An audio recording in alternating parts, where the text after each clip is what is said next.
Prepare for a fusion of knowledge and exhilaration where education and excitement collide. Taking you on an adventure that expands your mind and speaks to your spirit. I'm Master Nick. I'm Lady Dee. We are the Dom Life.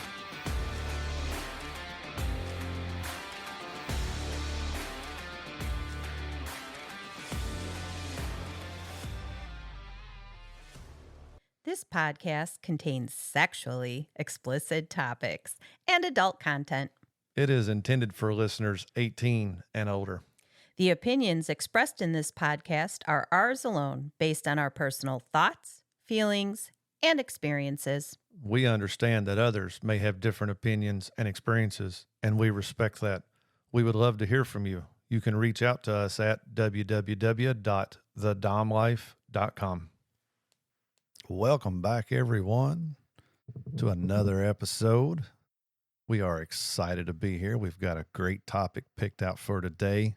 Yeah, I'm very interested in it. Yep, it should be a great discussion. But before we get into the topic, so just kind of a recap from last week's episode on cupping, just so everyone knows, I did purchase the glass cups so that we can do fire cupping. Yes. And then we recently found out from a good friend of ours, Lady Kay, she mentioned of a skill shop that is happening in Lexington, Kentucky on March 5th. It is playing with fire. And so she told us about it. And I think that we have plans where Lady D is going to stay behind. Yes, sadly, While traveling is not an option right now. Traveling is not going to be in her near future that far. So Lady Kay and myself plan to attend that skill shop. I hope to learn a lot about fire play. Again, it is something I'm interested in. I want to learn. I can watch YouTube videos. I can read all I want, but actually being somewhere where they're teaching in person, where you can ask questions, where you can actually see it firsthand, I think is going to be huge and beneficial for me. I'm so excited for you. She sent it to me first, and I was like, Master Nick is so interested in this that I'm sure that he'll want to. I said, I just don't think that I'm going to be able to attend. Yep. So yes, if you have FetLife, check it out. It is March 5th, Lexington, Kentucky, skill shop. Playing with fire. Playing with fire. So hopefully, if all goes well, I get to enjoy all of that, don't I? Yeah, you will. And if all goes well, we will be able to attend. I will be able to attend and come back hopefully with some new skills and ready to light shit on fire. I plan to be ready for it this coming up weekend. Is that this weekend? No, next weekend. All right, so the following weekend, just expect that I will have little bruises all over from fire cupping. Hopefully. Of course, you won't be able to see it on camera here, but I might put one right in the middle of your forehead. No, you will not. That way it'll show up. No, sir. And then also, so in another announcement that we have, again, we talked about it before, but our really good friends at Club Tempted and some wonderful friends in our circle are putting together a silent auction / benefit to help with hospital bills and stuff due to Lady Dee's accident. They have picked the date. It is going to be at their St. Patty's party, which is March 14th at Club Tempted. If you are someone who has something you would like to donate, or if you would like to attend and have more questions, reach out to us. We would be happy to direct you to the people to help if you have a donation or if you have any questions. Keep in mind, Club Tempted is a members-only club. Yes. So in order to attend, you must go through the membership process, get approved, and buy a membership in order to attend that night. But it looks like it's going to be a great fun-packed night. They're having the burlesque dancers will be there. Our good friends, Sir Dante and Zora from Ex Libras, will be doing a BDSM demonstration. And there will be a lot of nice items for auction and raffle. Yeah, I guess that leads to like a quick update, right? Yep, let's do an update. So I have been feeling way better. I was given an anti-inflammatory medicine as well as a nerve blocker. Oops.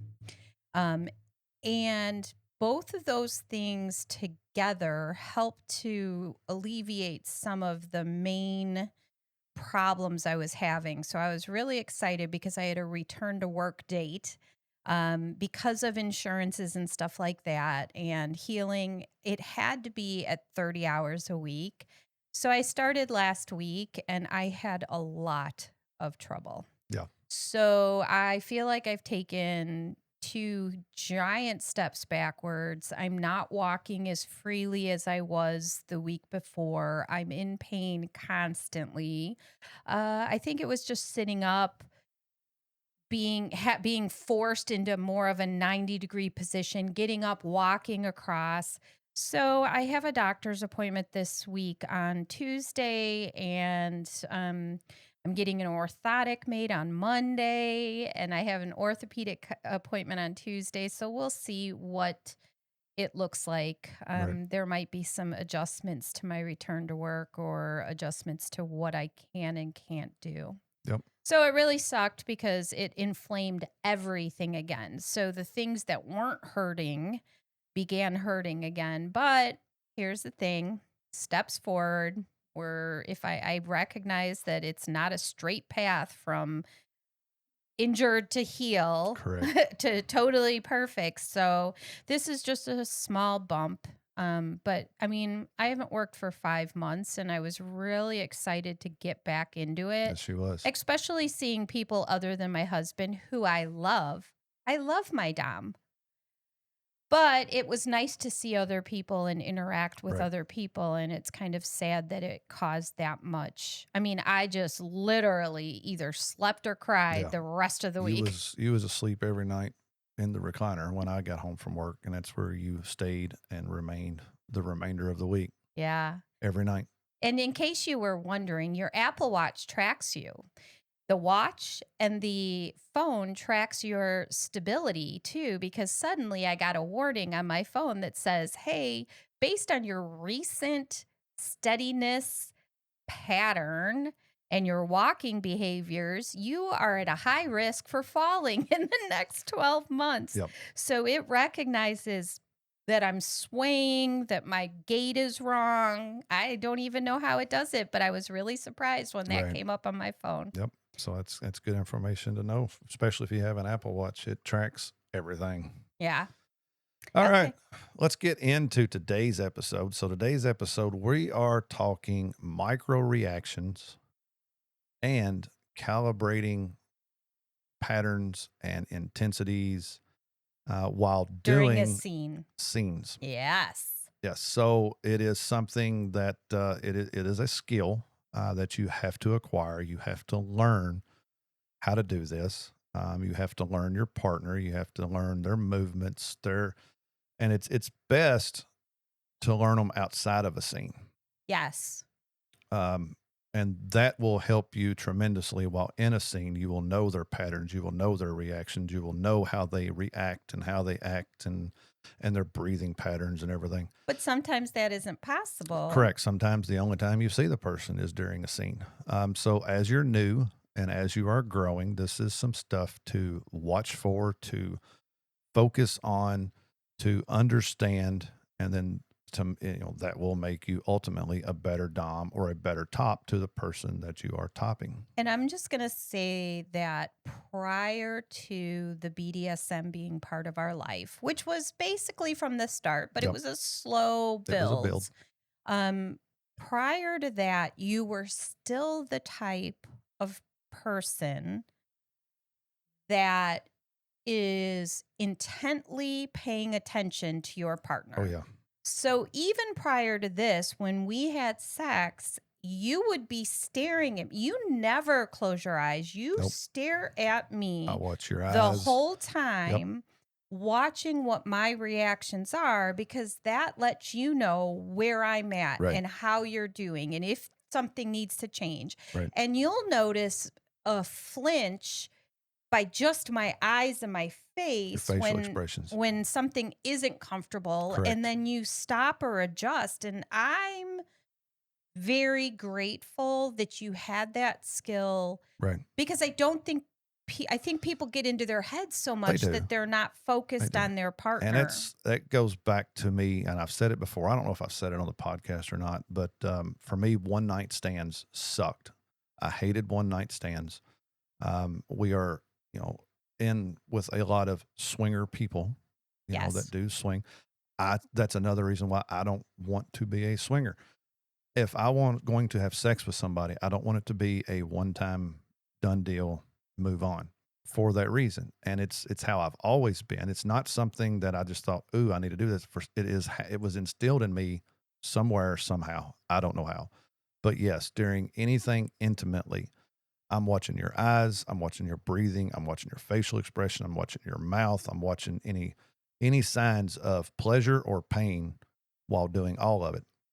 So the 2 times in my life I did have a one night stand, I fucking hated it because I catch myself going, "Why am I paying so much attention when this is never gonna happen again?" Right. And I can't get out of my head of doing that, and then just to Do you know let when go it and enjoy it started for you? in the beginning. Right from I mean, I don't know. I don't know where it came from. I don't know Right. how I acquired this, but when it came to intimate stuff, that's how I've always been. Each time I want Yay. each time I'm intimate with somebody, I want to watch and pay attention, and I take note of the little smiles that you give, or when you do the good kind of breathing, or when your eyes roll back in your head. Those kind of things I keep in mind, and I try to remember what I'm doing at that moment, so the next time I can build on it to make it even better. But I'm also looking for anything that I do that you don't like, and I know, okay, we're not going to do that no more. We're going to try something different. But yes, that's been since day one for me, on how I do. Yeah, the other day we were trying something, and my reaction was kind of like, "All right, I'm thinking about it. I'm thinking about it." You're like, "I don't think that's working. It's We're not just working. going to stop." Yep. And you paid attention. Oh yeah, I wasn't I knew it even. before you knew it. That is exactly true. And I'm like, "Ooh, thank you." Yep. I just, yeah. Yep. So, all right, so let's get into reading micro reactions during play. And again, this can be play, this can be outside of play, this could be sex, this could be a lot of things, especially if you're around your partner on a normal day activities. These are type things to look for. But during play, you are going to look for brief facial shifts, jaw tension, breathing patterns, muscles tightening or loosening, changes in their vocal tone, sudden stillness, delayed responses. All of this ties into the micro reactions.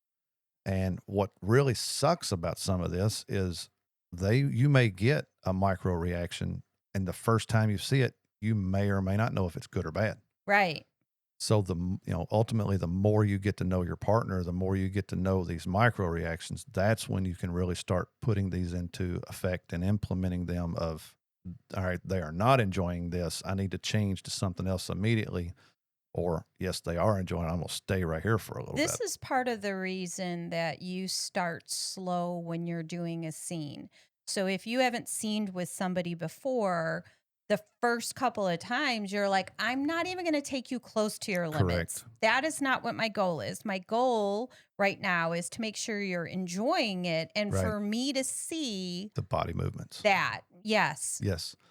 So often show edge of endurance, emotional shift, disassociation, deeper surrender, and there's always that possibility of unexpected triggers. Yes. Those are things you definitely want to avoid. Those are landmines that will kill things instantly. And the micro reactions are the reactions that aren't like the big, where I'm laughing hysterically or something Right. like that, where I'm enjoying myself so much, or where I flinch away from you big. Right. Those things, or verbalizing, it's not the same. No. Micro is the small Yep. reactions. Correct.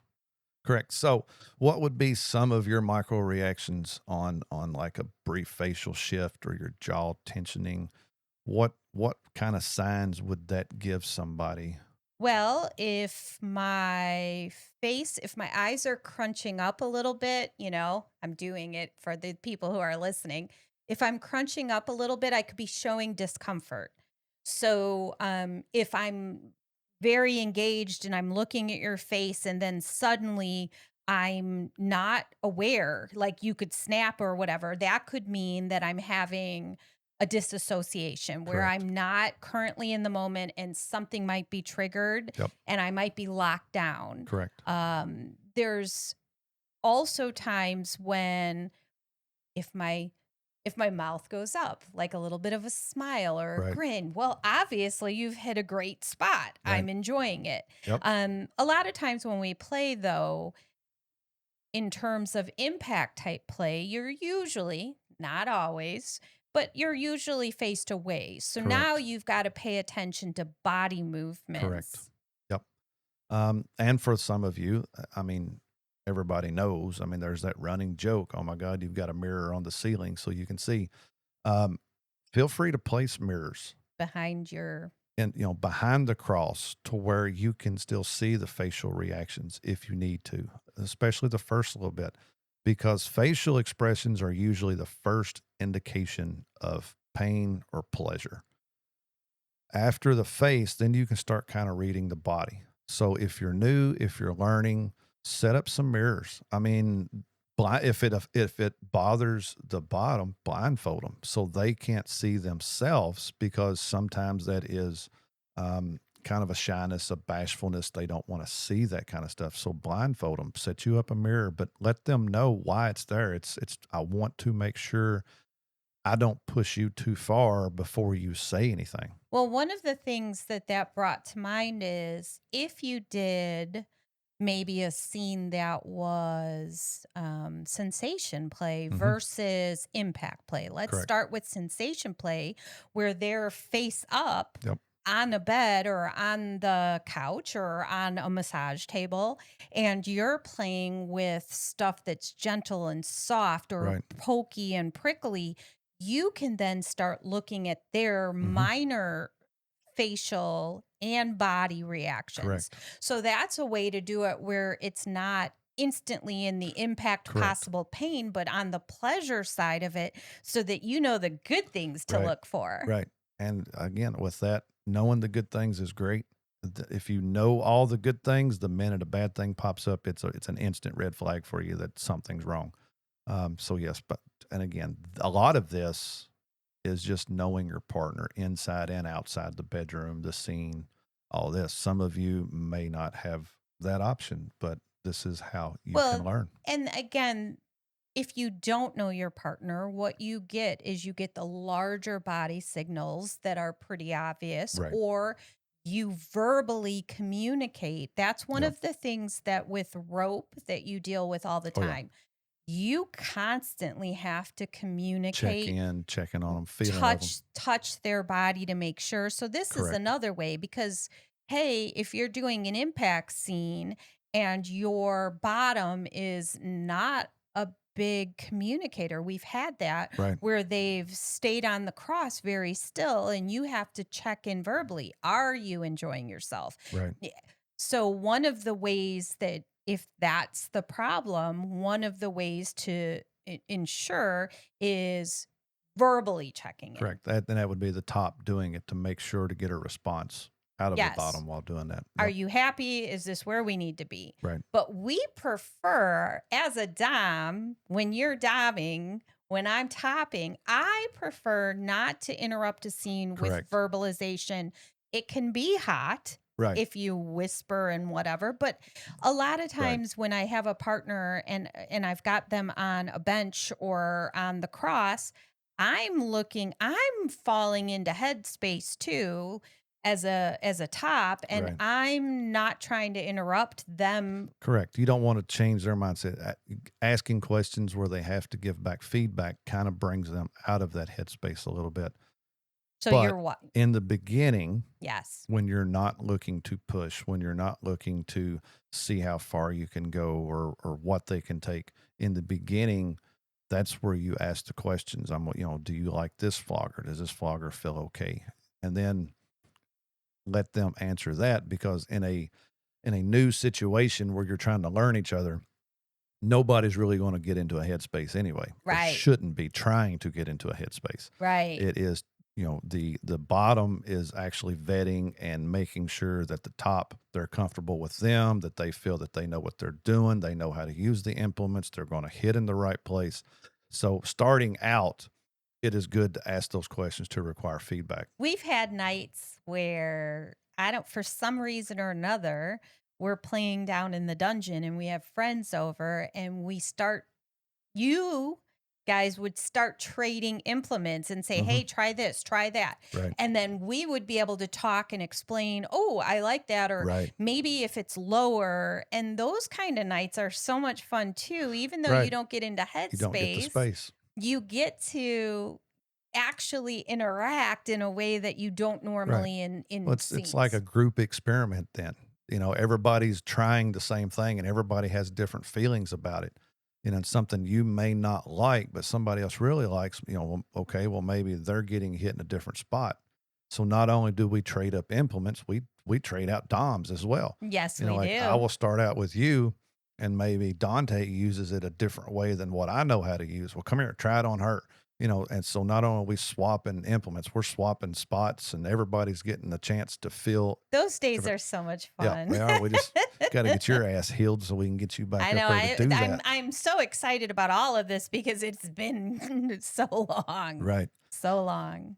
But a good Dom will hopefully will see what's going on before anything is said. And that, again, that's one of my big focuses. That's one of my major focuses. It always has been, and it probably, hopefully, always will be. But even when I have somebody new, I, again, will not push them.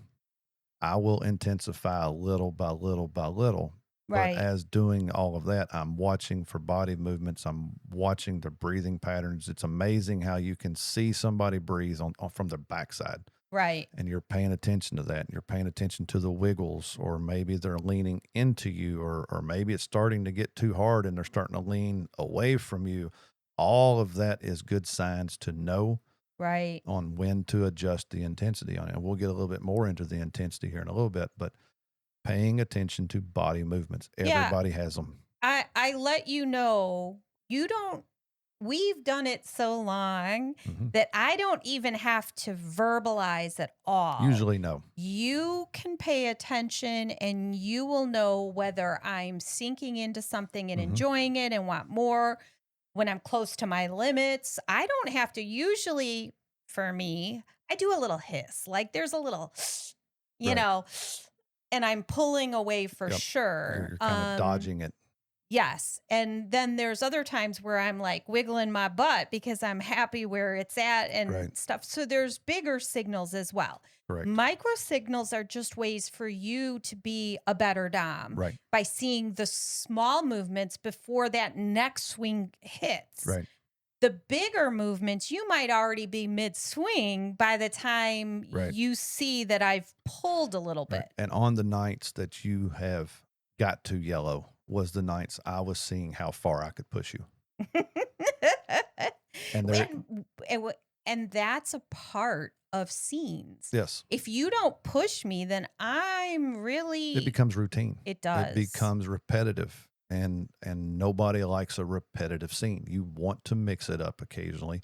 You want to change things up. So yes, 98% of the time you have yellowed.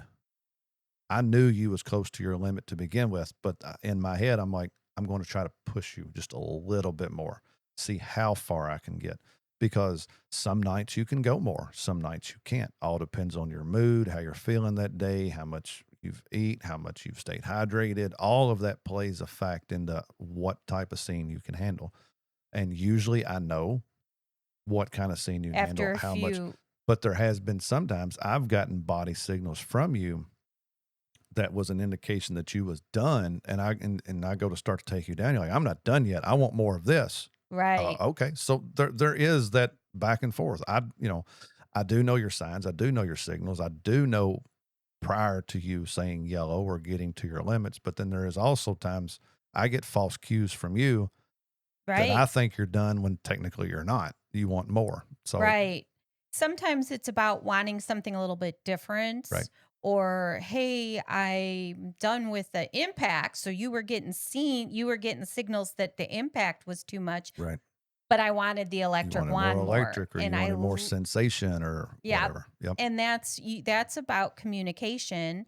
And part of this is if you're dealing with a new submissive, somebody you haven't played with a lot, and you don't have the opportunity because you guys aren't going to be together. This is just a one scene negotiated thing.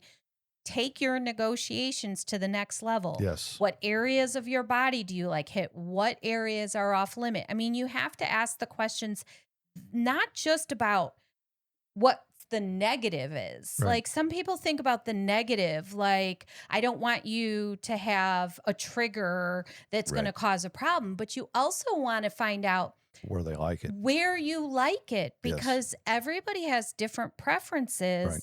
about it's amazing to me. I'm a thuddy girl. Give me the thuddy all day long, except for the vampire paddle, which isn't thuddy, but it's kind of thuddy, but it's really bitey and I love it. Right. But here's the thing, even though I like the thuddy, there are people who are like, I don't like that at all. It doesn't give me the sensation I want. Bring out the whips and the things with the little metal bits on it, Right. and those things are going to make me happy. Right. So you have to make sure that you're talking to the submissive, Yep. especially when this is a one-time deal. Ask the questions about what they really enjoy as well. Have all your implements laid out and let them go through and feel of each one. And they can pretty much tell you if they're an experienced bottom and they're negotiating a heavy scene with somebody brand new, they're experienced. Yes. Hopefully they're experienced. Yeah. But so they already have an idea, like you said, of what they like. Let them feel of it. And they'll say, you can hit me on the back with this, or you can hit me in the outer thighs with this, or I only want this on my butt, or you're not going to use this anywhere.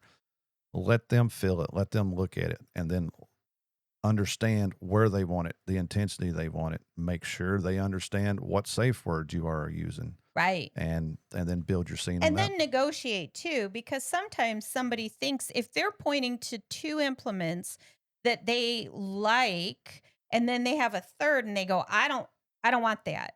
But Right. you already know it's in the same family Right. because you've used it that way. Yeah.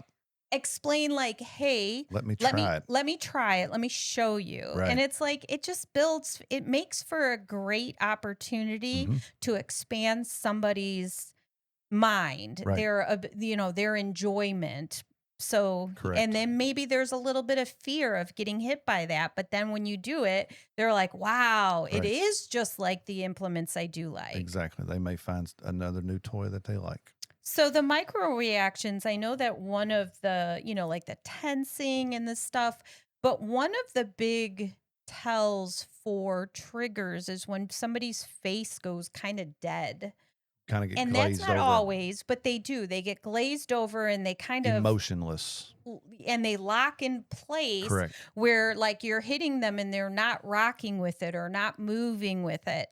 And those are things that you need to be really well aware of, because sometimes when people are triggered, they're unable to communicate. Right. They get kind of pulled into a back memory. A flashback. Yes. Yeah. It's very similar to PTSD in war heroes and military and my accident, like a trauma related one. They kind of get that glazed over look. They get emotionless. They get very rigid. Yep. They don't speak. Their breathing pattern changes. I'm sure you saw that a lot as an EMT. That where there's PTSD, people yes, when the accident happened and they lock down. Yep. Yeah. So that is definitely a trigger warning that they are experiencing something. Keep in mind there is, and I say this because I have had a submissive tell me this, that when they are really enjoying it and when they get into their headspace, they go still and quiet. So knowing that prior to is very helpful. And what you could do is if they're starting to get into their headspace and you're seeing that reaction, you can ask, what is your color right now? Because if Right. they say green, now you know You that know where you're that's at. their signal to you. Yes. All right, let's talk a little bit now about calibrating intensity in real time. Woo! So, one of my downfalls as a Dom that I have picked up on and I have noticed is I am very repetitious. I have a pattern. When I'm using a flogger, I have a specific pattern that I do. And I have caught myself this a few times in the pattern. So trying to break myself of that. But for me being, as oriented as I am, that's what I do. I'll hit ass, ass, ass, ass, back, back, back. And that is the pattern, which can be good Right. if your submissive likes that. That way they know what to expect when it's coming. But I've noticed you change that up. it was after an interview with Sir Dante where he talked about patience and making them wait and keeping them guessing. Sometimes you don't want your submissive drifting off into a headspace. You want to keep them guessing. You want to make them think, I don't know where the next hit's going, how hard it's going to be, or when it's coming. Right. So occasionally now I will break that pattern. Um, but in doing that, you got to learn how to calibrate the intensity. Right.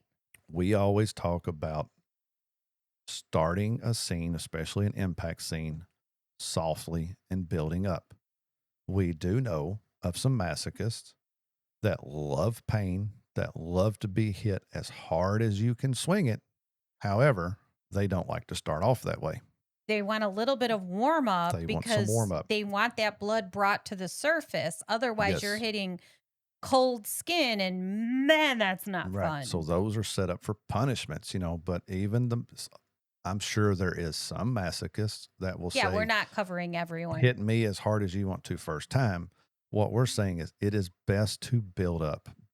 Everything needs a warm up. You're going to run a marathon. You're not just going to put your shoes on and take off running as hard as you can. Right. You've got to do some kind of warm up, some kind of stretching, some kind of anything that you want to do. The same thing goes for a BDSM scene, pretty much in any scene, whether it's electric, whether it's impact. Sensation, it's kind of hard to really intensify on sensation, but you can start soft and then build to the more bitey or pokey things. Right. But everything should have a build up. If you like the patterns, there's nothing wrong with that. That does allow the submissive to kind of let go. There's nothing to think about. They know the pattern. They can then drift off. They can do what they want. But keep in mind, if you do the same pattern every time, day in, day out, eventually it will get repetitious. It will get boring. Yes. So keep in mind of that pattern if you have one, and occasionally mix it up. When building up, so you've started your warm up, you've got them nice and warm, you start intensifying. Now is the time to start watching for these micro reactions. Are they kind of wiggling their butt? Are they, enjoy? Is it an enjoyous movement? Does it look like a dance? Are they like on the dance floor? And it's just I can't explain it, but it is just so beautiful to watch a submissive do this little dance on the cross to let you know that they aren't enjoying it. And then as you intensify, you start to see a little bit of that dance go away and their body will start stiffening a little bit. They're kind of pulling away from you a little bit. They may be all the way up against the cross now to where they're as far as they can go. On those moments, bring the intensity back down. Bring it back down to softer swings, maybe change up an implement, mix up the pattern where you're hitting, maybe, go fully from shoulders down to ankles, just barely flipping the flogger everywhere, mixing it up, get them back into that position where now their body's doing that little dance again, and then start intensifying again. That is, to me, one of the most beautiful sights to watch. I agree. I have done it enough times where I really enjoy amping it up, getting that flinch, and then immediately backing it down doing something Right. different. One of the submissives that I get to dom sometimes, I love the way that they flinch when I take my nails across something I Right. just flogged. Right. Like, to me, that's pleasure. But they like it. Right. It's an enjoyable thing. They Correct. hiss and they pull, but then they lean right back into it Right. They again. want more of it. Yep. Another thing that I've noticed on some while on the cross is their knees buckling. So not only are they pulling away from you, but they start buckling their knees to kind of like it actually helps pull their ass in further away from you when they buckle their knees. Ah. Raising up on their tiptoes. Sometimes it's a good thing, Sometimes, sometimes it's a not. You sometimes that's a really right. have to pay So attention it's on that knowing one. that person and raising up on their tiptoes. Are they arching their back to bring their ass closer to you, or are they going up on their tiptoes to pull away from you? So all of this ties together. There's just because Are they their do shoulders tensing up right, and coming up towards their right. ears? Yeah, there's a lot of tells that you've got. There So is. even if you have somebody on a bench, Mm-hmm. the movements are the same. Their butt Yep. pulls away from you or leans into you. Yep. There's a wiggle that they're enjoying. Like, whoo, Right. that was On a bench, try to watch their hands. Now, if you're directly behind them and their hands are directly in front of them, you can't see their hands, but you're paying attention to their elbows then. When you start moving your hands around, your elbows and your forearms will start to move. Their knees will be on the platform as well. So you're watching what is loose. You're watching the ankles. You're watching the feet. You're watching the toes. If they don't have their head strapped down, you're watching their head movement. How's their neck moving? Where's their head moving to? You will see they can try to slide to one side or another. There's all of these based on where tails. you hit. They'll Correct. slide the opposite way Correct. sometimes. So keep in mind with all of this, the intensity that you're in. Doing this, and it's a lot of work for the top or for the dom because you are having to give 100% full concentration to the person that you're having a scene with.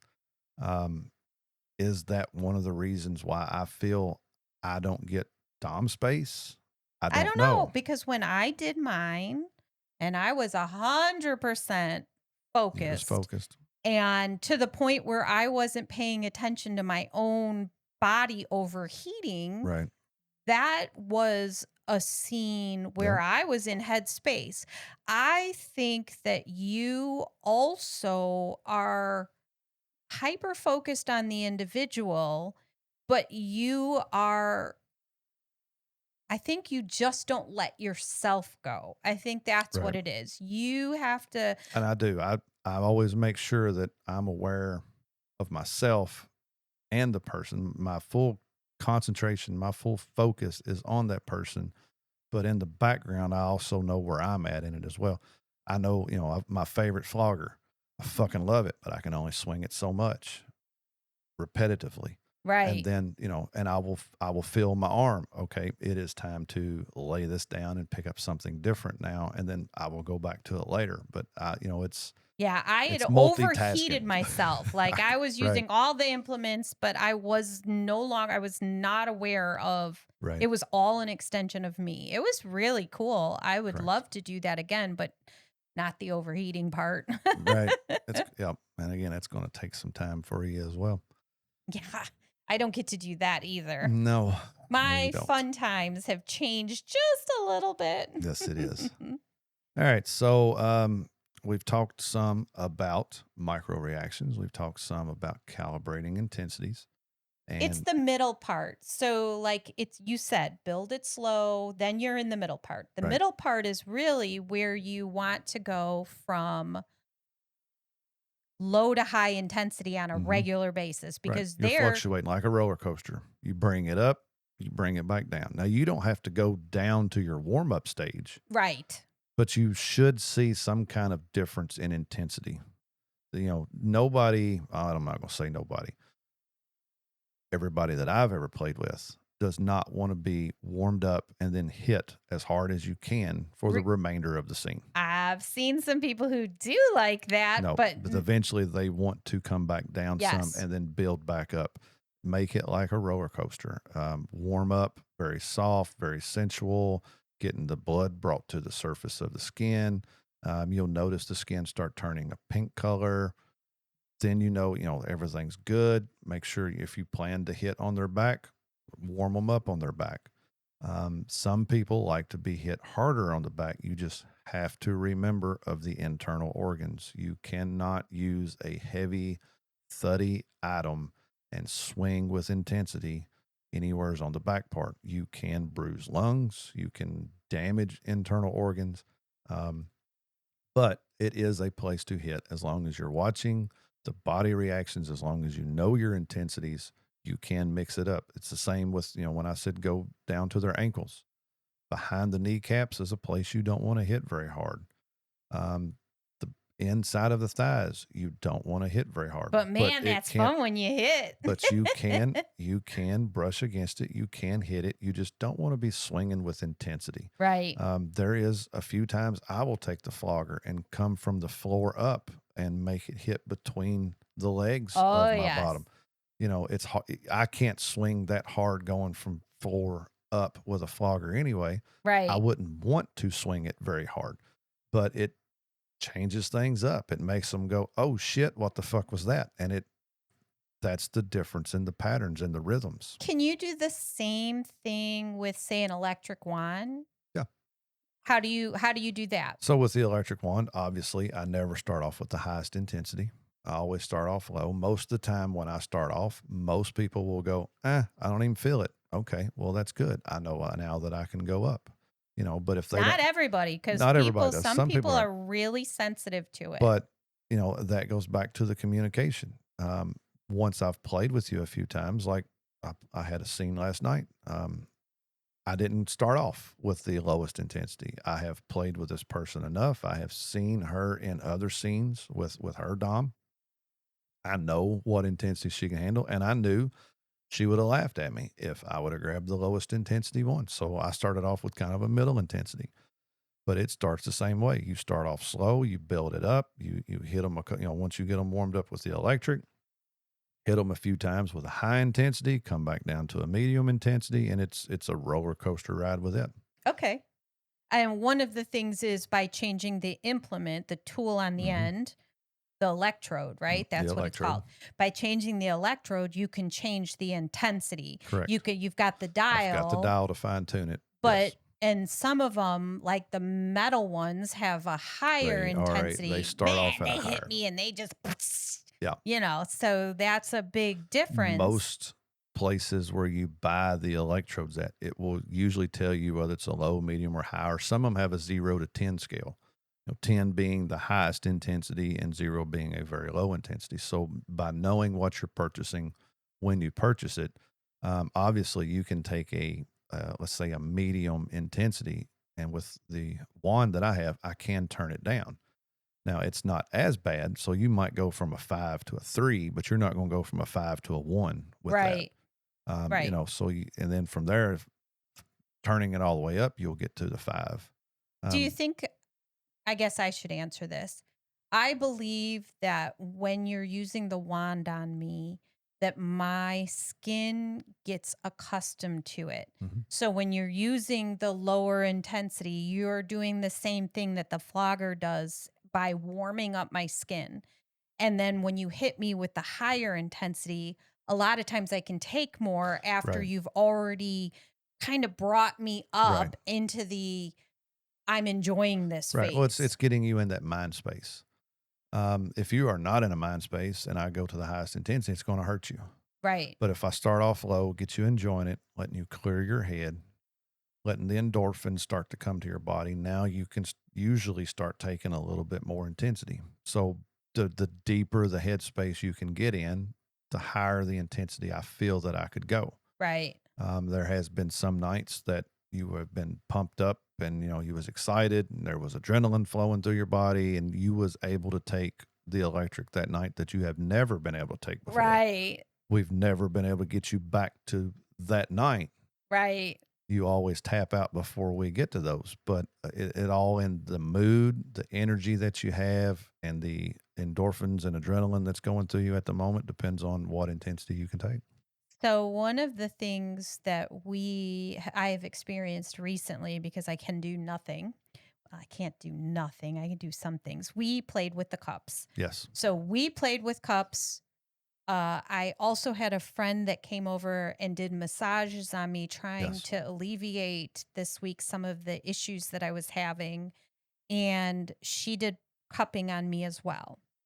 And one of the things we didn't talk about that didn't come up is placements of the cups and how to do it. Now, neither of these were sexual, so they didn't go on sexual places. This was about pain management, that kind of stuff.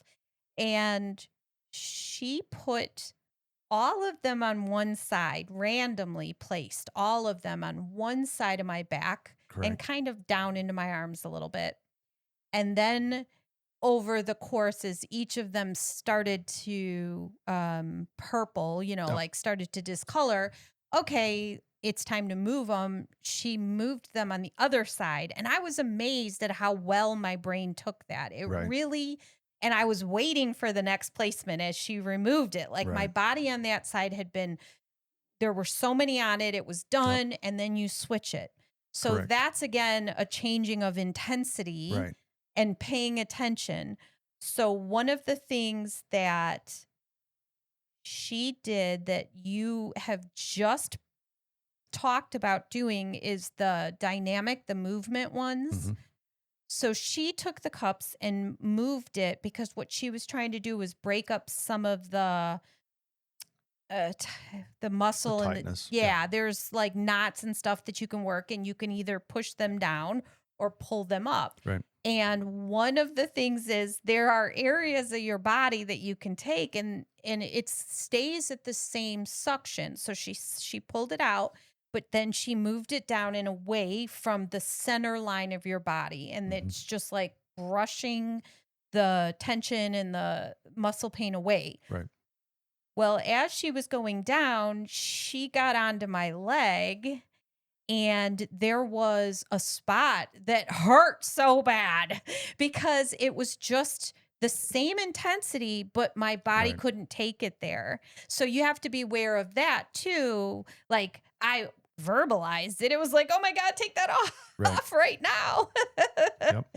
And so the next time she loosened it as she came down through that spot, just to be more careful of it. But you can, even through cupping, even emotionally during a scene, even when you're trying to do a mental stimulating scene where you're taking mind control kind of stuff, you can still vary the intensity and you can still pay attention to the micro reactions that you get, even in those kind of scenes. All right. I believe that turned out to be a very enjoyable episode to set and discuss, something different that we have never done before, but felt it needed to be said. Well, and a lot of it we've covered in different episodes. I feel like we talk so much that you have probably heard us talk little bits and pieces, but this is like an inclusive, for a new dom to go, oh, these are the things I can look for, and these are the things as a good dom I should learn. Absolutely. And as always, if there's a topic you would like for us to discuss, feel free to leave a comment or send us an email. We would love to hear what you want to hear. We would love to talk about what you want to hear. Other than that, feel free to send us a message. Tell us how much you love us, how great we are. Only good things, please. Until next time, everybody have a great week. We'll see you next weekend. Bye. Please follow, like, and share our podcast. Make sure to visit thedomlife.com, where you can find pictures and other details about the Dom Life podcast. And through the Contact Us button, you can ask questions or provide recommendations for future episodes. We want to explore your kink too. Be sure to check out upcoming events to see where our adventures are taking us and our photo gallery to where we've been. Thank you for joining us on this journey. We hope you had fun listening and learning with us. Till next time, keep calm and remember your safe word. Red, red, red.